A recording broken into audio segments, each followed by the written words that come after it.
d'équipement, ne serait-ce que de surveillance et de renseignement. Où est-ce qu'on en est dans l'effort de guerre du Bénin? Sur les réseaux sociaux, il circule à ces sujets que le Bénin a du mal à se procurer des équipements à l'international. Qu'en est-il? Bon, vous évoquez encore les réseaux sociaux. Moi, j'invite toujours à éviter de subir la dictature des réseaux sociaux où des experts en tout, spécialistes de rien, viennent donner des leçons et prêcher ce qu'eux-mêmes ne comprennent pas. Experts en tout, spécialistes de rien. Si vous allez interroger nos militaires, aujourd'hui, ils vous diront tout ce qu'ils ont demandé au gouvernement comme matériel. Le gouvernement les a achetés ou s'est engagé à les acheter et c'est en commande. Et si ça n'existait pas, avec les dernières réunions, c'est remis sur la table. Donc, on n'a pas structurellement un problème d'équipement.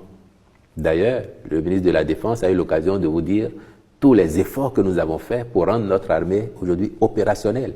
Si c'était la situation de 2015-2016 dans laquelle se trouvait notre armée, qui perdurait aujourd'hui, je suis convaincu que l'on ne résisterait pas autant que nous le faisons aujourd'hui. Donc ça n'est pas un problème d'équipement, mais on peut toujours optimiser. Nous ne sommes pas producteurs d'équipements. Les équipements militaires, leur trafic obéit à des règles. On ne vend pas en principe à n'importe qui. C'est pour ça que parfois on s'interroge à juste titre comment ces assassins se procurent les armes, en dehors de ce qu'ils récupèrent sur les théâtres où ils ont fait des morts. On a des questions que ce soit chez nous ou que ce soit dans les autres pays, oui, mais à part ça, d'où est-ce qu'ils tirent leur arsenal? Je ne saurais vous le dire. Mais nous travaillons à ce que nos hommes soient dans les meilleures conditions de travail. Les meilleures conditions, c'est aussi bien au plan matériel, logistique, qu'au plan moral et de la formation. Et ça, le gouvernement du Bénin fait des efforts inestimables que chacun reconnaît. Ceux qui n'en savent rien vous diront, ils ne font rien, parce que de toute façon, ils ne savent pas. Monsieur Sounouvou, Monsieur Guédenon, je vois vous avez des formes athlétiques.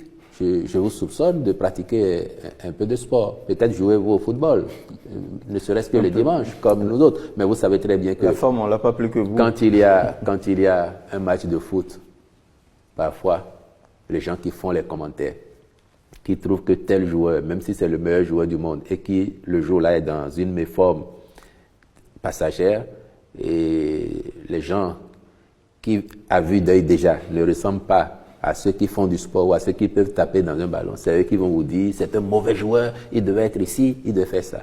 C'est la même chose sur les réseaux.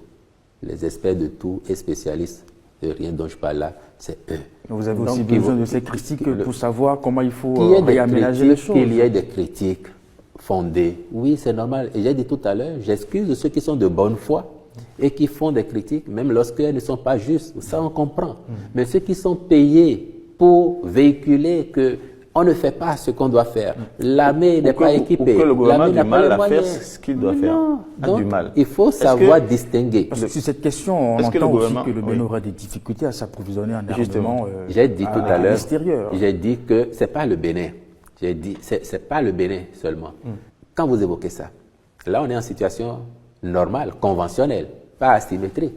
Aller sur le marché des armes, c'est réglementé parce que les Nations Unies veulent un monde pacifié. Le monde, après avoir connu les guerres, voudrait ne plus en connaître, même si l'actualité nous impose de voir ça. Donc déjà, on ne vend pas les armes n'importe comment. On ne vend pas les armes n'importe comment.